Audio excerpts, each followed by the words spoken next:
All right, guys, good morning. Happy November 23rd. I know that we're prepping and we're getting ready for Thanksgiving. And I'm sure when you stop and you look around at your life and the people that are in your life and the relationships that you have and the love that you have and the friendships that you have, the skills that you have built, the environment that you are in, the community that you have, the ability to walk, the ability to talk, the ability to hug, the ability to stand up. Literally, there's so many things for us to be grateful for. And I say stand up because I always think about Jersey Tom right around Thanksgiving time. And you guys have heard me talk about Jersey Tom because he means a lot to me because of his message and what he went through. Dude was a quadriplegic for 7 months of his life. What happened is he had some pain in his neck one night and went to the hospital because the pain became overwhelming. That they got him in, they started doing x-rays, and what happens, they found out that he had cancer that had wrapped around the top part of his spine. In less than 24 hours, he was left 100% quadriplegic, no feeling from the neck down. And that was his existence. That was his existence for 7 months.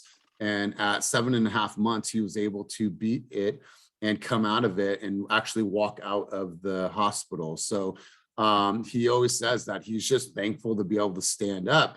And then 10 years later, the dude actually cut off his hand on accident with a skill saw accident that left his whole hand hanging off. And he had to go life flight from Tahoe to Reno and then got it sewed back on. And so the dude has been through so much. And he's like, man, I'm just thankful I could be able to walk my dogs now and be able to stand up. And then check this out, you guys. So he adopted a dog. Well, this dog was a winery dog up in Sonoma County who would run around and just had no name. They just called the dog, I don't even know what the name was, but didn't really have an official name. He would just kind of work the grounds and he would do like perimeter and bark at people if they got on the property. Well, somebody up in wine country drove by. They think it's some kids. They shot the dog. They just drove by, shot the dog. Well, they rushed the dog to the hospital. They take the dog into the hospital. They found out that in the leg that dog got shot, that dog had cancer in its leg. They cut the leg off. The dog is able to walk on 3 legs. It's a giant Italian Pyrenees dog. And if he would have never got shot, they would have never found the cancer. The dog would have died of cancer because nobody cared about him out in the vineyards. So correlate the story. So here, my buddy Jersey Tom, who beat cancer, who was a quadriplegic, who cut his hand off, hobbles around, right? But he's super, super happy. He has the strongest Jersey accent. He's from Hackettstown, New Jersey. And now he has this dog that kind of hobbles around with him. And he's like, I'm just thankful to be able to stand up, to be alive, to walk my dog. And so thought it was a cool story. I talk about Tom quite a bit because he means the world to me, and we all go through stuff, but we're not going through that much. Times are troubling, times are challenging, but at the end of the day, I think that we all have tons and tons to be grateful for. So look around your environment, look at the love, look at the relationships, and just take a moment to be truly, truly grateful for everything and everyone that you have in your life today, tomorrow, and always. So I'm going to turn it over to Marike. Let's hear from you. I'm going to actually have you take the team out on the field. You're relatively new to group coaching, but this is how it works. This is your locker room conversation. This is what you're saying to bring us out in the battle. This is you prepping us with your haka dance. So I'm going to turn it over to you to bring the team out on the field on this beautiful, beautiful Wednesday morning. Hi, everyone. That's me, Elias, right, Marika? That's right. Hi there. This is only the third Keep It Moving that I'm attending, and I've been on the team for about 2 weeks now. And one of the things that I just wanted to compliment you guys on is your focus on mindset. This is an industry where success is really hard fought, and can be a really isolating experience for especially some of us that are newer. You know, I came out of the corporate world where I was surrounded by people on a daily basis, and you don't really have that much in real estate. But because of Team Fast and because of what you guys do here, where you have these opportunities multiple times a week where we just get together, it's so powerful just to hear about other people's struggles and hear about other people's successes, and just know that you have a place to come to where you don't have to say much. You could just participate and be part of this environment. So I will talk about what I'm grateful for. I've been in this country since 2003, and through some hard work and dedication, I've been able to do pretty well here for my husband and I. But it takes dedication. I think I've mentioned to some of you before, we're going into a season of that's gonna be challenging. And I think if we can just kind of stick to each other and help each other out and inspire each other, like this story of Elias's friend is incredible. It's always easy for us to focus on the things we don't have, but you know what? I just got a commission check yesterday. Again, a lot of us don't have business right now, and so I would just say that, let's leverage each other, let's raise each other up. And as you guys go into this Thanksgiving Thursday, just hug your family. We lost a really good friend on a motorcycle on the Bay Bridge earlier this week. She was so young. And you know what, though, as sad as that whole thing was, she died loving doing what she loved. So life's too short, you guys. I just want to say, love what you're doing. This is a hard fought business, but it's so great to be able to help people. And I'm thankful for this community, and I haven't even been able to really leverage it as much. So I'm just looking forward to the potential. First and foremost, we're sorry to hear about your loss, and condolences to you and condolences to her family. In regards to your business, and although you're relatively new in this business, kind of walk us through some of your numbers. What did you do last year for the people that aren't familiar with the level of production that you've done? So last year was my first full year in real estate, and I was able to do 390,000 in GCI. I will tell you guys, I had no real database when I started, but what I did do was I spent the first 6 weeks, literally 6 weeks. I downloaded my phone into Excel. I called every single person in my phone to touch base. For those who I've lost touch with, this is 15 years of contacts, just to check in on them and let them know what I'm doing. Never ask for business, because it's not what you do when you reconnect with people.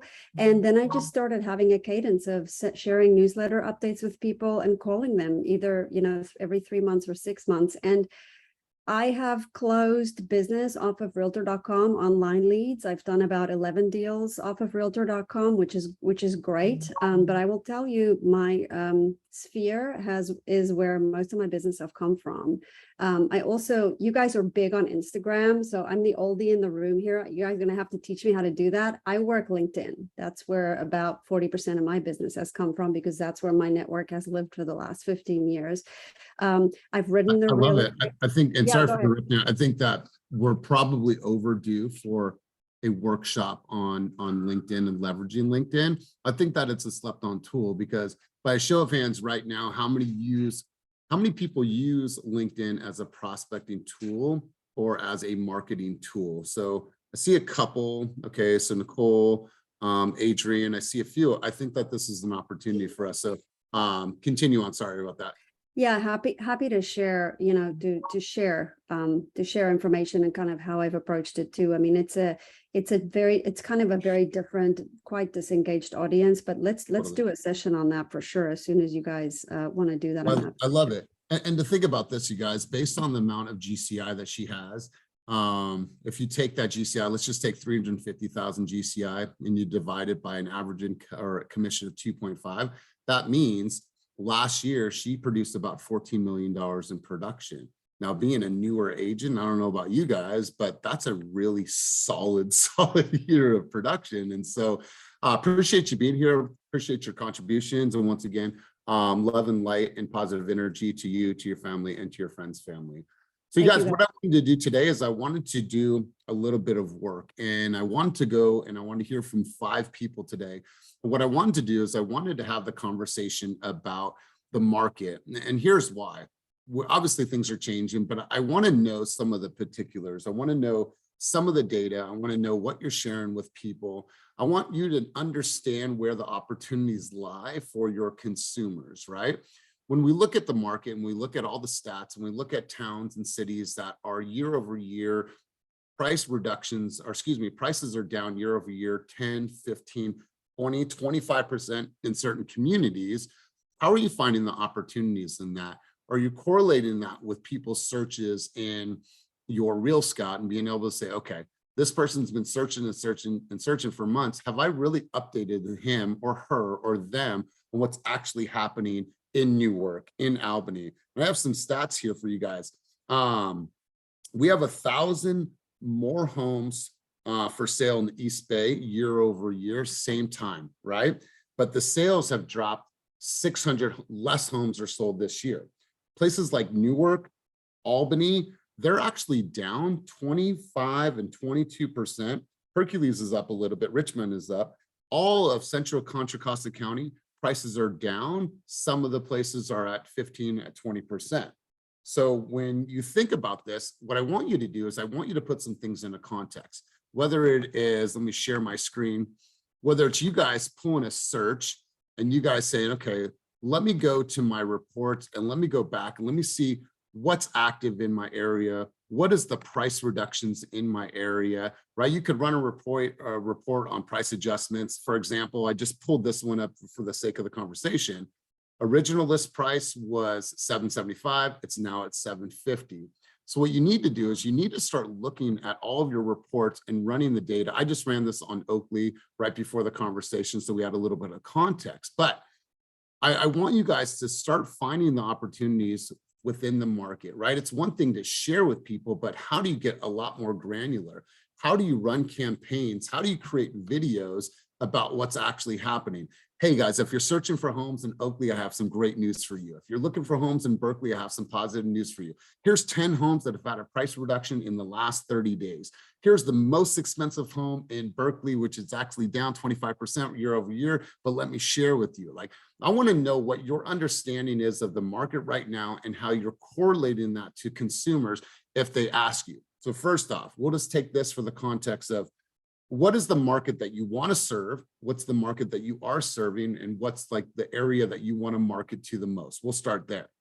And if somebody asks you about that particular market, about the stats, about the figures, about the data, can you spit some fire to that? And can you actually have some dialogue?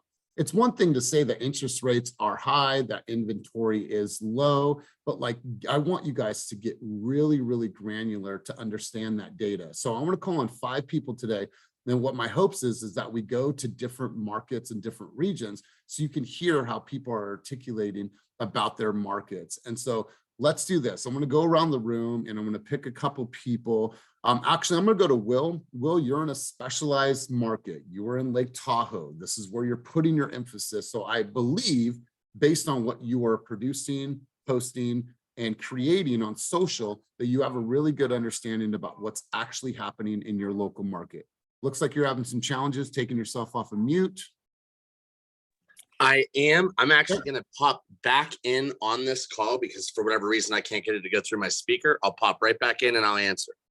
Cool. Awesome. So Otis, I'm glad to see you here, big dog. You have been working with consumers all across the Bay, my man. So Otis, I want to hear from you, man. What's the sentiment? Where's the market? What are you seeing? And how are you communicating this in a very, very concise way to consumers versus the norm? Like, interest rates are up, inventories. Like, I want to hear some give me some concise figures, stats, and data about the market that you serve. So Otis White, why don't you kick this thing off?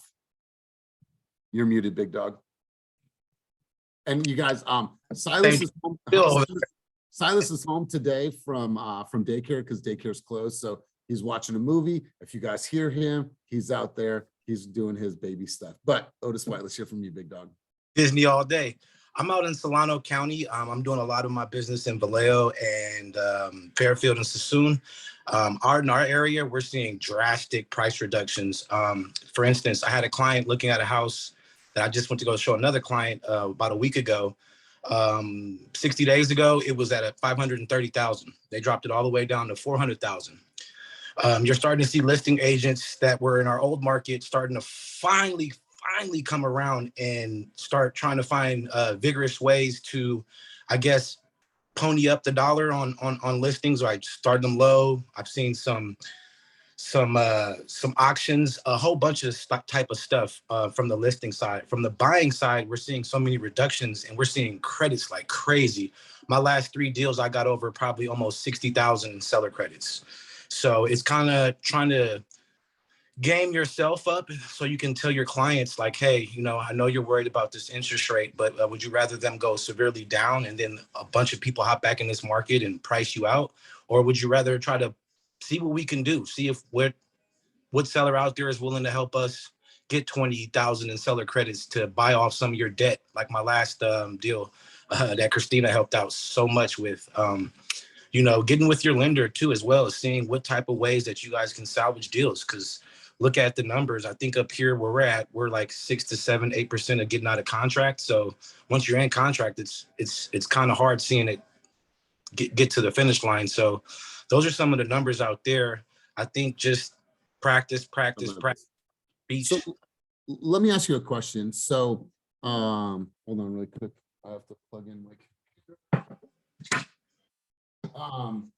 Otis, how are you pulling your information? First off, that's the first part of the question. And based on some of the information that you just told me, I'm looking at your social. The last post that you put on your wall was November 8th, right? So, and here's some food for thought. Based on what you know right now, how could you take this information and what is a series of videos that you can create in your market to give this even more life and more traction? To be honest with you, you guys might bomb me with that, but I don't really focus too much on social media as a new agent. That to me personally, I feel like if you're in this game and you've been in this game and they're seeing moving units, I can speak for myself with my followers. They don't really care unless I'm doing it. Now I'm starting to get a lot of business from my sphere because some of the people that I know and grown up with, or people that I've known over what I've done in the music and TV business, they're starting to come around.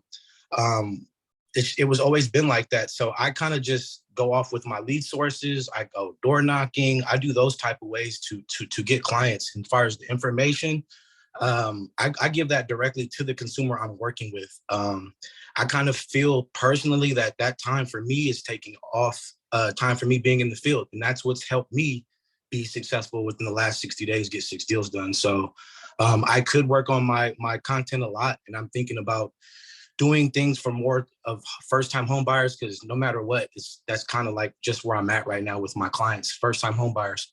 So I love it. And so let me interrupt you here. So your posts, your stories are for exactly what you just said. Those are for the people that follow you, right? But in any business, if I just said my business is only open up to the people that know me or my family, there's going to be a time where my business is not going to be coming in as steadily as it could be. The idea behind you creating reels and creating the Solano County, sharing with the world what's actually happening, how you're saving people money, telling the hero's journey. That hero's journey is to let strangers know, well, when you're thinking about selling or buying a home in Solano County, I'm your guy, because they constantly see you creating value and sharing your value and sharing your wins with the world. So it's not about white noise for the people that you know. It's about all the strangers that don't know who Otis White is. I'm like, wow, I've been seeing your videos. It's educational. It's heartfelt. It's valuable. We're thinking about selling our home. We're thinking about buying a home in Vallejo.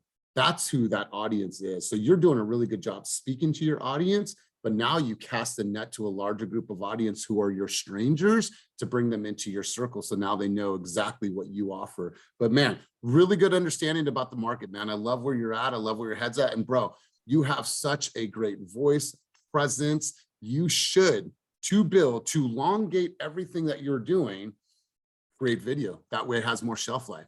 Man, you got such a dynamic personality and you're comfortable on camera. To lean into that style, lean into that, man. So appreciate your contribution. Will, let's do a quick mic check.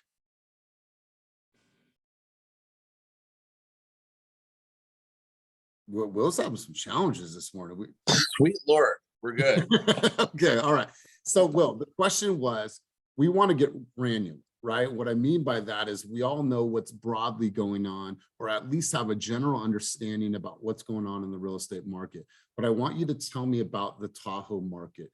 What's going on? What's going on in your specific segment luxury. How many houses are on the market? What are the price reductions? What does that actually look like? I'm a consumer. I know shit about the Tahoe luxury market. Put us on game. And after we do that, where are you getting your information? What's been the best source for you? Let's go with those two things. So this is a very tough market right now. High-end luxury has taken quite a hit up here. If you look at a market like Tahoe, Tahoe is roughly, depending on your area, around 50% investor homes, right? So investor can be your second property, or it can be a straight up investment cash flow. In Placer County up here, they're still allowing short-term rental permits. So that means from Tahoma all the way up that you can buy a house for 1.5 and rent it out short-term all year long to make cash flow, where they don't allow that in South Lake Tahoe. There's other areas around the lake where they're preventing that. Now, the problem is when you've got major tech jobs and the work from home style workforce that we shifted into after the pandemic, those people came up and bought the shit out of Tahoe. Let's take a couple of companies that were really hard hit. Take LinkedIn, Twitter, Facebook, or Meta, right? A lot of these executives are Bay Area executives that could now work from home. They've got a couple of million in stock options, and let's just say that you've got a single income family making $500K a year, okay? If someone came up and bought, because I just did a case study on this, if you bought a $6 million home, you put 20% down, you liquidated some of your stocks, you're about $1.2 million down on that $6 million price point. And this will blow your socks off if a lot of you guys haven't done numbers on this. Principal, interest, taxes, and insurance with 20% down on a $6 million home purchase, which is just a random lakefront property, not even done to the dimes up here. That is a $36,000 a month total payment before you bought a cheeseburger on this home up here. So when the market took its hit up here, I saw, I don't know if you guys heard me on a call, I talked about losing $200,000 in GCI in about a 60-day period, right? And I'm someone who I feel like I can usually go through my normal flow of closing and income by not having to go back to the basics, right? My referral business, my lead system that I already have in place, all of my click funnels and how I'm managing my databases will normally keep me in flow. This was a time where the buyer said, hell nah, I'm holding back. With my sellers that wanted to sell, they're like, conversations are starting to happen now. That hesitation hit them as well. The hell no, I don't want to sell yet, So I really had to shift a perspective because for the first time in my career, I've seen 3 of my listings not sell in the last 6 months. And if you guys have ever seen my marketing, my shit is dope. Like, we do super high-end videos. It's pushed out, demographically targeted and marketed. I have a massive sphere. I work with Fusion Growth Partners. They're putting it out to the stratosphere. There's mail marketing on top of door knocking calls, open houses. I get my shit sold. That has shifted. So it's kind of been a paradigm shift for my own mentality to now, whenever I have people calling and talking about selling homes, I really see, especially up here, it's going to be a potential bloodletting. That's just the truth. I can bullshit you all day long and say that things are great right now and you'll be good. Hey, list in the springtime when you have more people out. That's not my strategy right now. List your property, list it at a price that you can get out of it. Say to that Facebook owner, your property that you bought for $6 million with $1.2 million down, your down payment is probably gone. That property is going to sell for 5 or less. I've taken 3.25 listings and gotten them done for 2.6 up here on the lake. I beat the living shit out of them as a selling agent. And I don't say that with pride or hubris. The market is affording me that opportunity to do that, right? So what I'm saying to a lot of these higher end buyers is, hey, you can, I just listed a luxury property where this is actually in Carmichael, and the sellers were super tied to their price.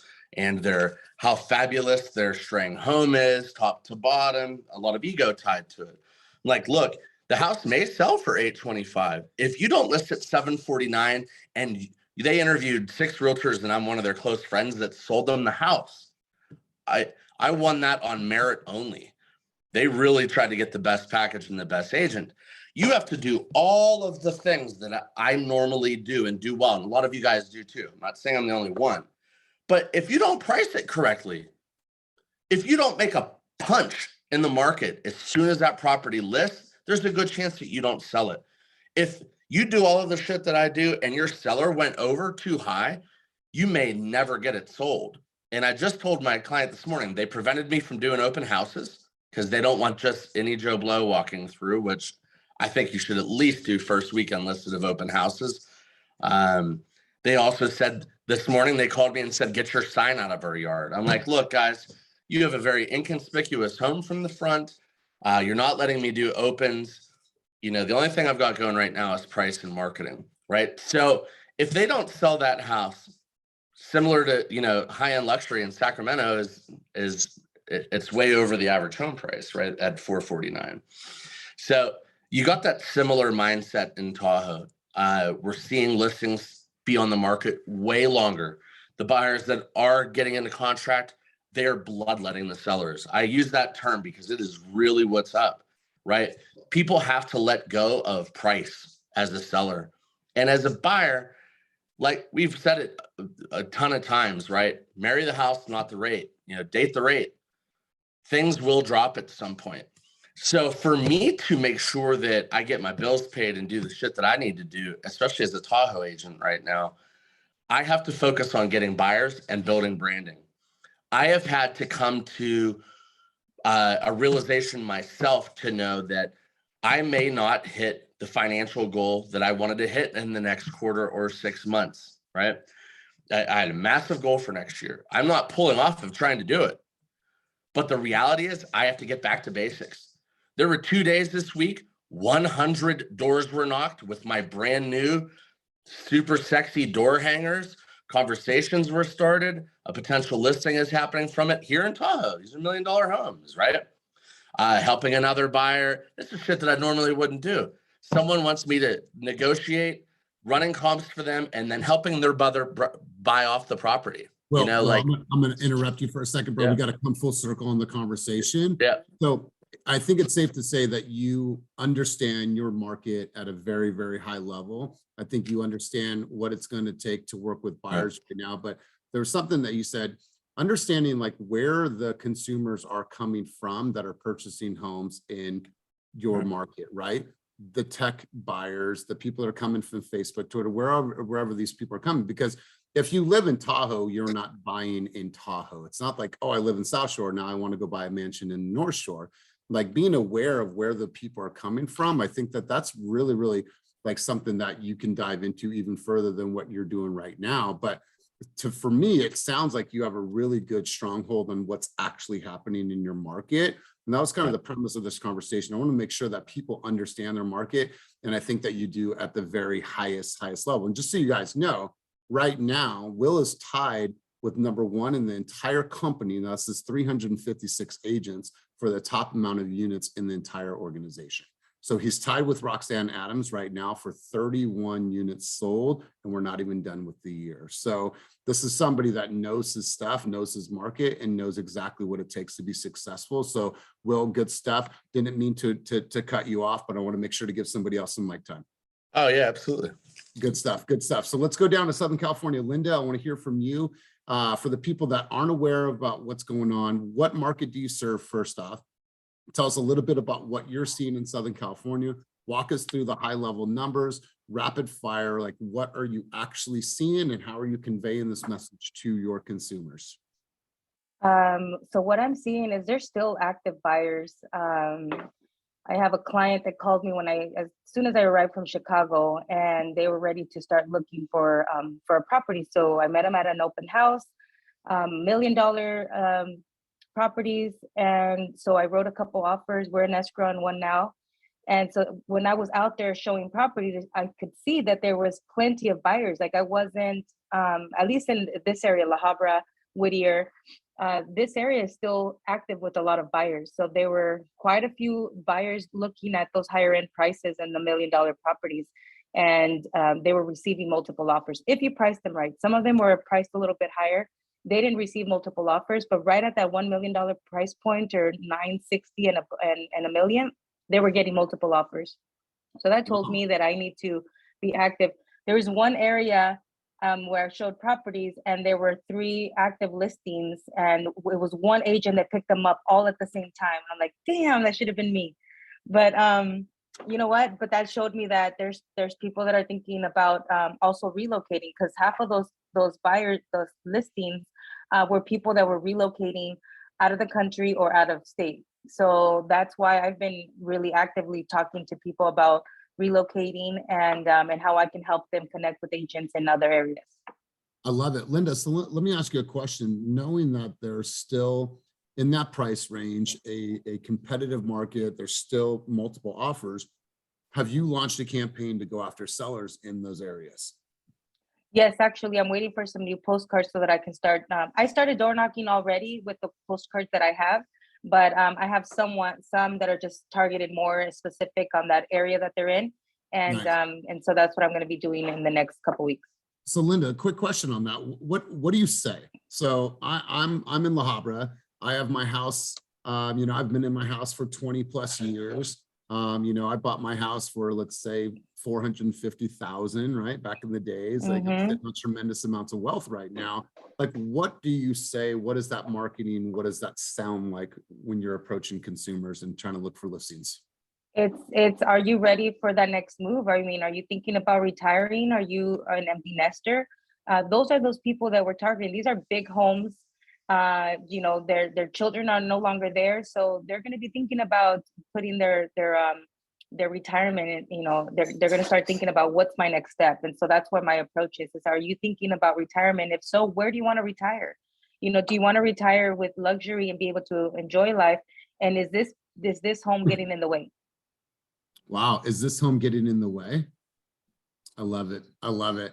There's a script that I was going over with Ms. Shan the other day, and it's based on the same exact conversation that a house sold, it had multiple offers, that there's not much inventory there. And so you share that with those consumers.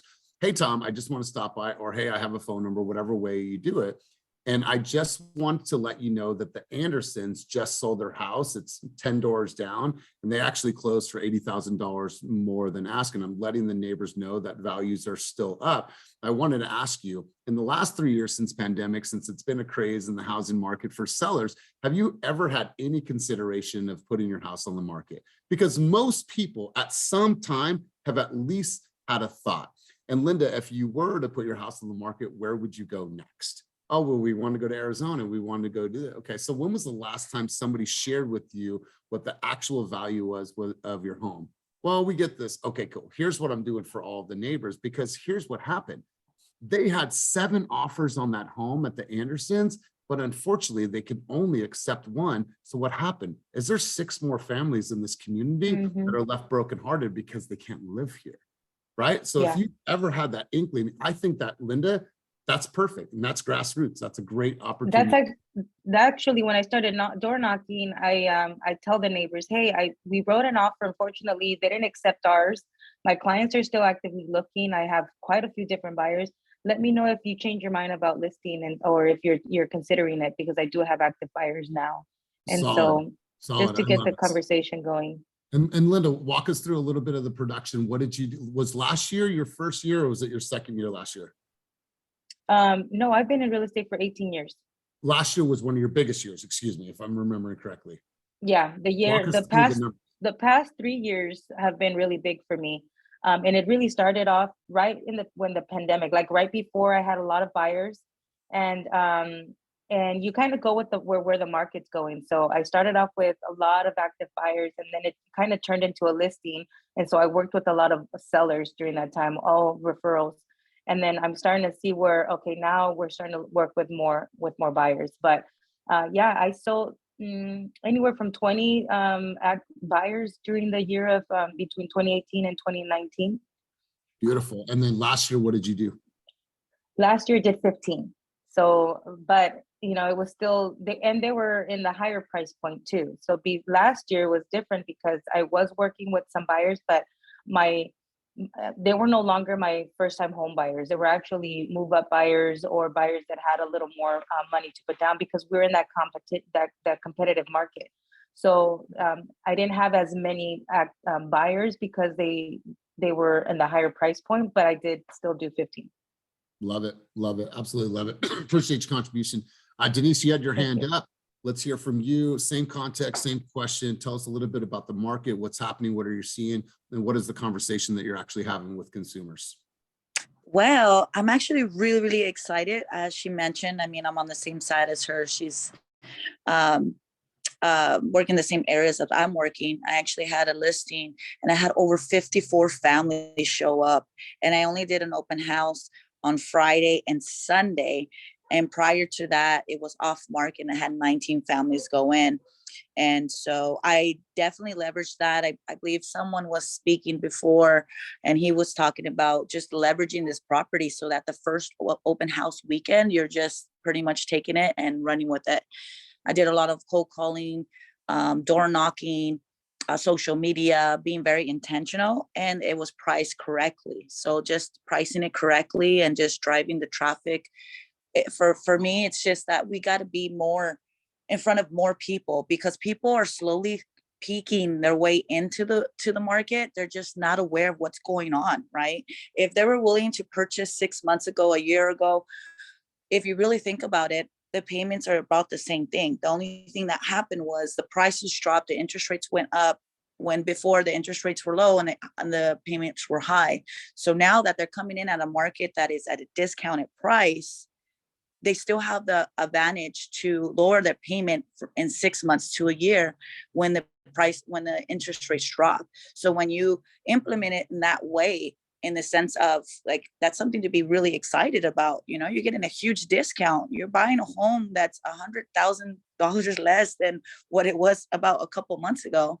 Right. And just really negotiating great prices for your clients and just really being confident in that and being creative in this market where you can use the closing costs or you can use the credit for the repairs to buy down your interest rate.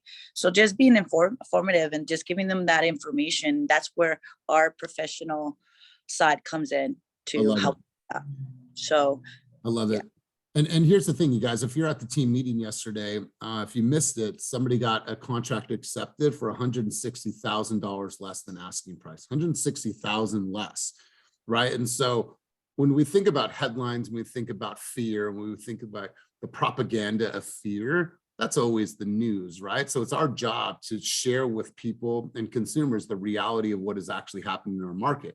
When I was looking in Melody's market, when I was looking at all the houses for sale and I was looking at price reductions, I was really, really shocked with the days on the market, with the houses that are still selling well under asking price, looking at price changes, looking at adjustments. So being able to bottle that in a conversation with the consumer and be able to articulate that, that's what they need from us. And then you double down, triple down and say, hey, I'm going to create some content based on this now that I have an understanding of the data. So really good stuff, Denise. Omid, would love to hear from you, brother. You work a couple different markets. You're actually working the deal in my neighborhood. So like, what are you seeing? What is the market update from your end? How are you having conversations with consumers? Do you want to talk about River Islands or do you want to talk about San Jose? Like, what do you feel like you could spit more fire on? I probably know San Jose a lot better than River Islands. I was kind of just doing that listing as a favor. It's not easy to drive an hour and a half to an open house every weekend. But I would say that San Jose definitely has dropped a lot. However, there's micro economies, microclimates. One home across the street could just be on fire. Like there'd be so much traffic. And there's another house that just gets nothing for months. So it's very interesting. Of course, pricing plays a huge role.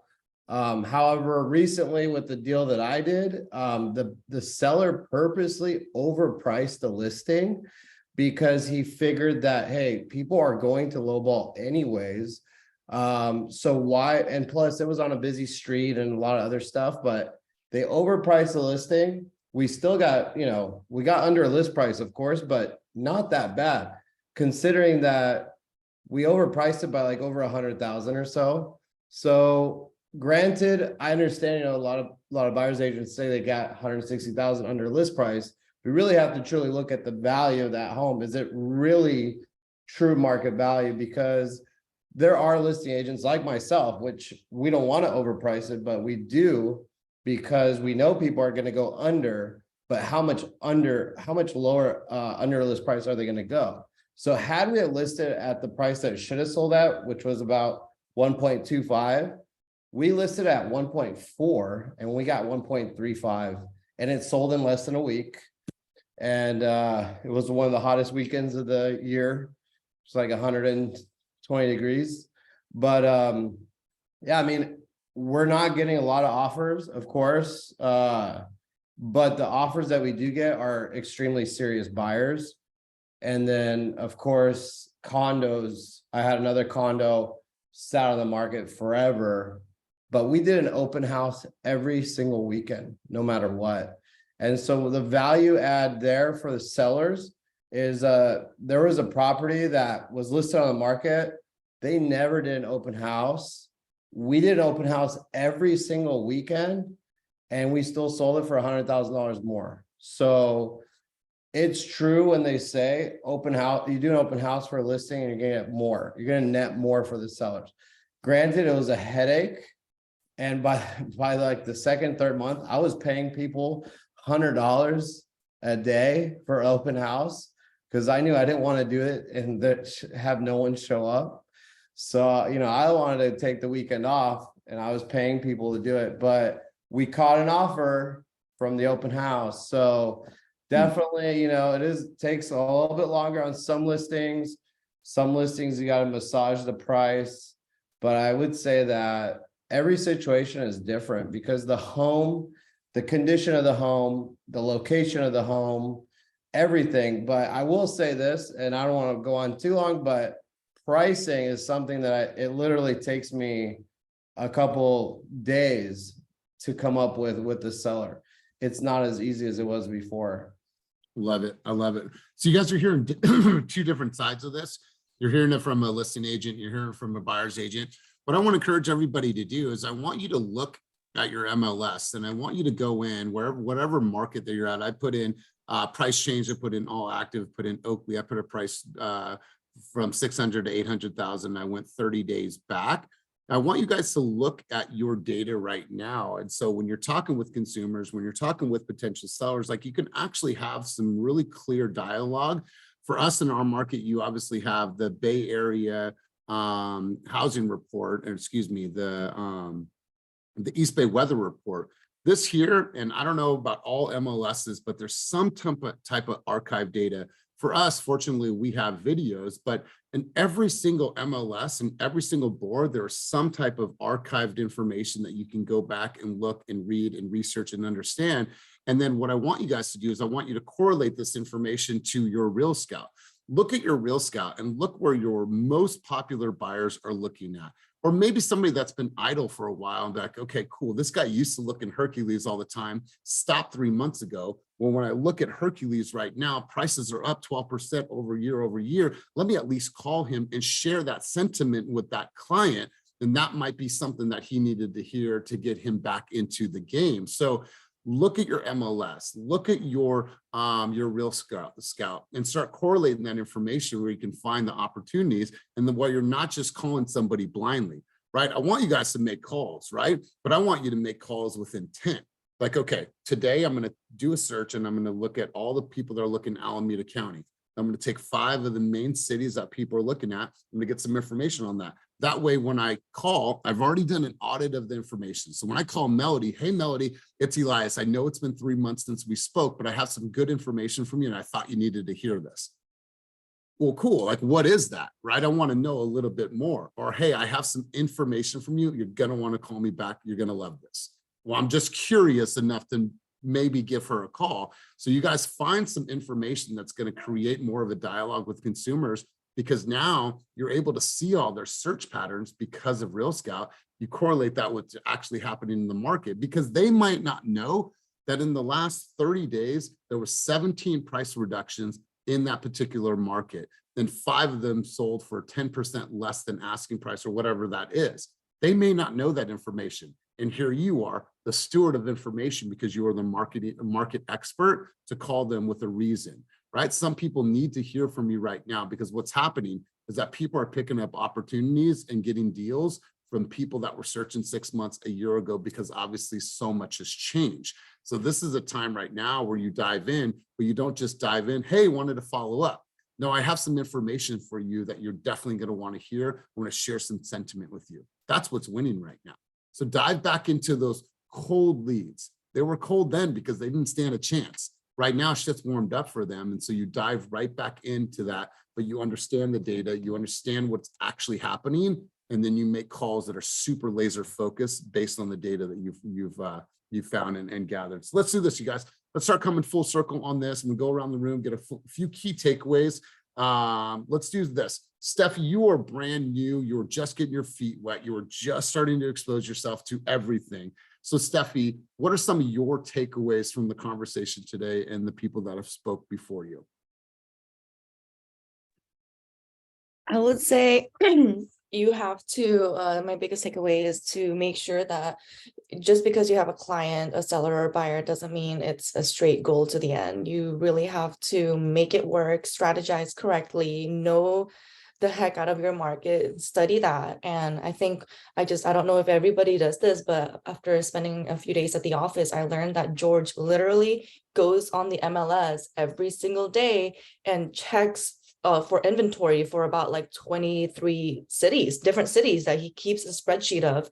And so I want to commend him for that. I think that's such a great idea, because he now personally knows the trends of each cities that he is potentially working at. So I think talking about the market, it's really important that you really do know your stuff. You know, I think being on social media is great, but at the end of the day, if you can't back up your information or know your stats when you are speaking to a client, they're going to lose confidence in you.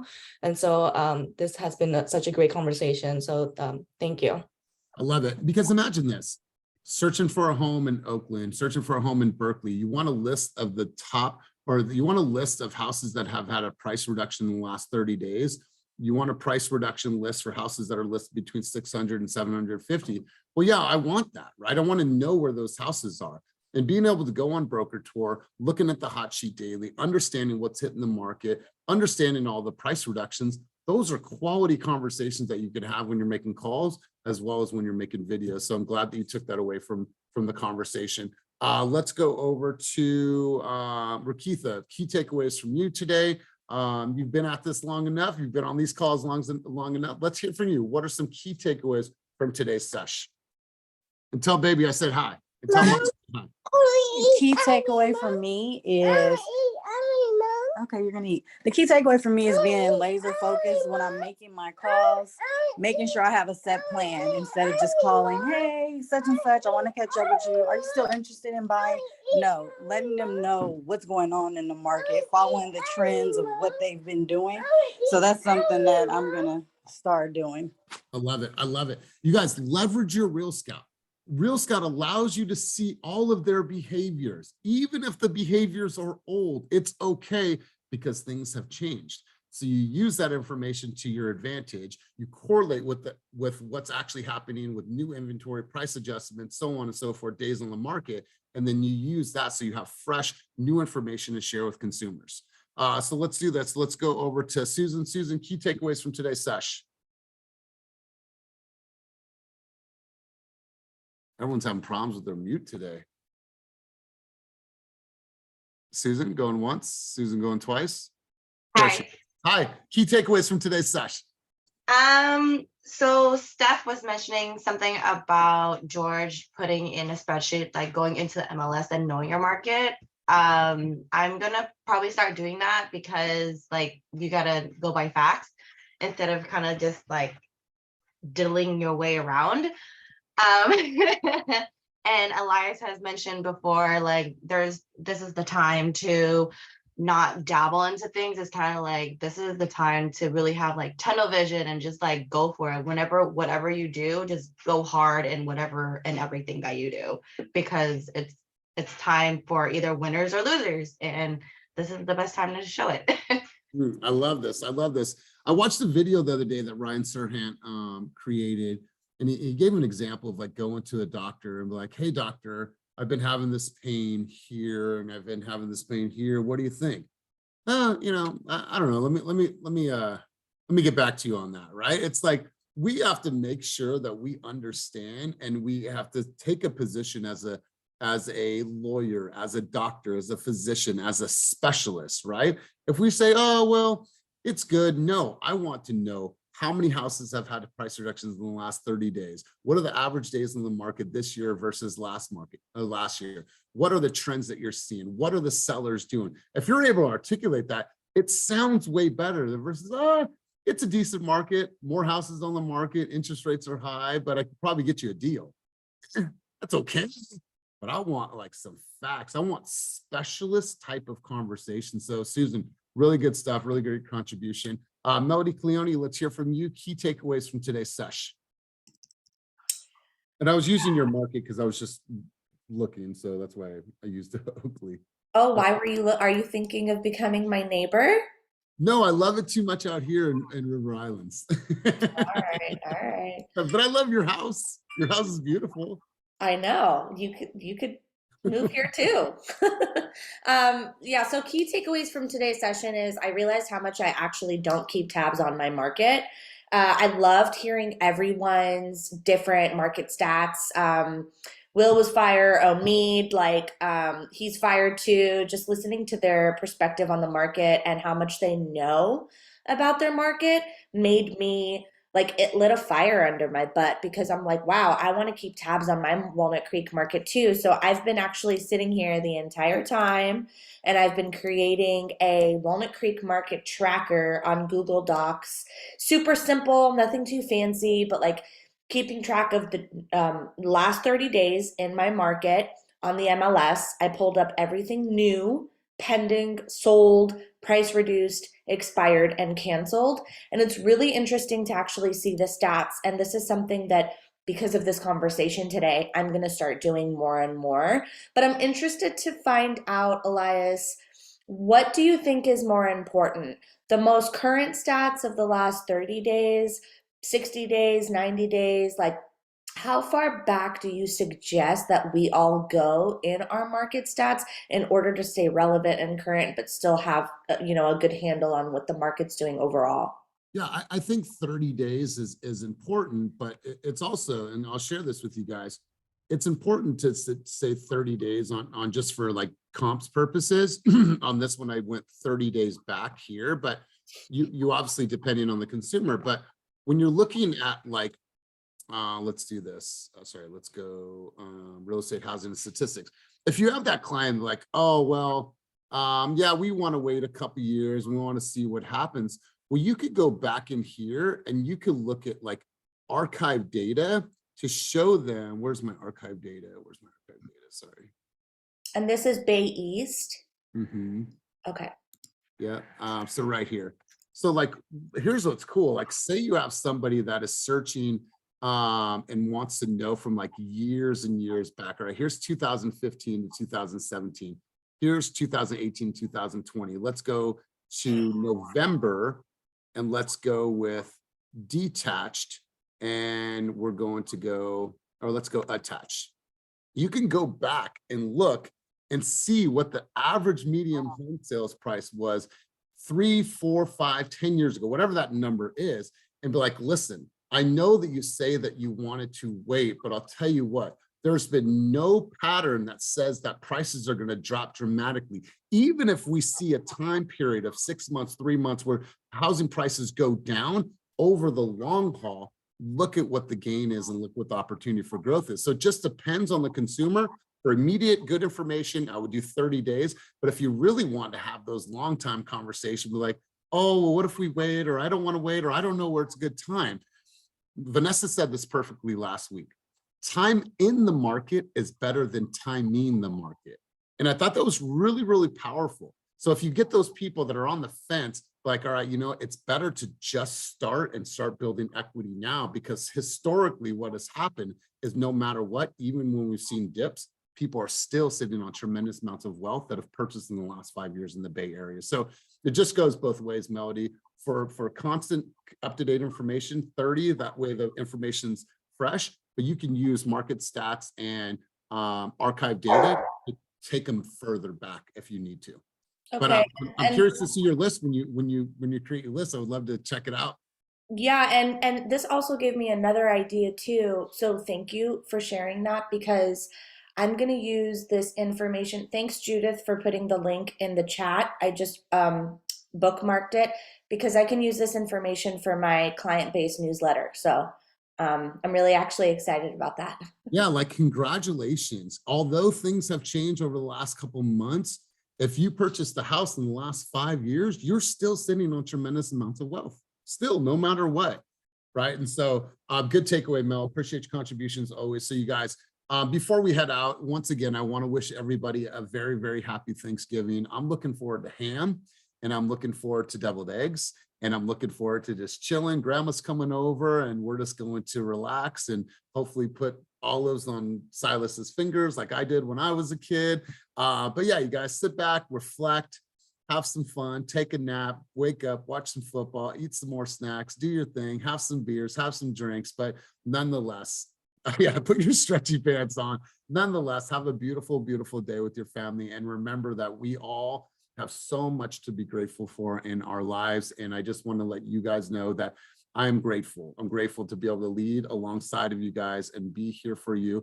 And I sent that email earlier. I'm like, some of the shit that we do in this environment, you're going to hear it over and over again. We run some of the same routes over and over again, but I'm a man of discipline and consistency. And I know that over time, you stack and stack and stack those habits, and it's going to show up in your life and your business. So I love you guys. I appreciate you guys. And as always, keep it moving toward your dreams, goals, and visions. And happy, happy Thanksgiving to each of you. Peace.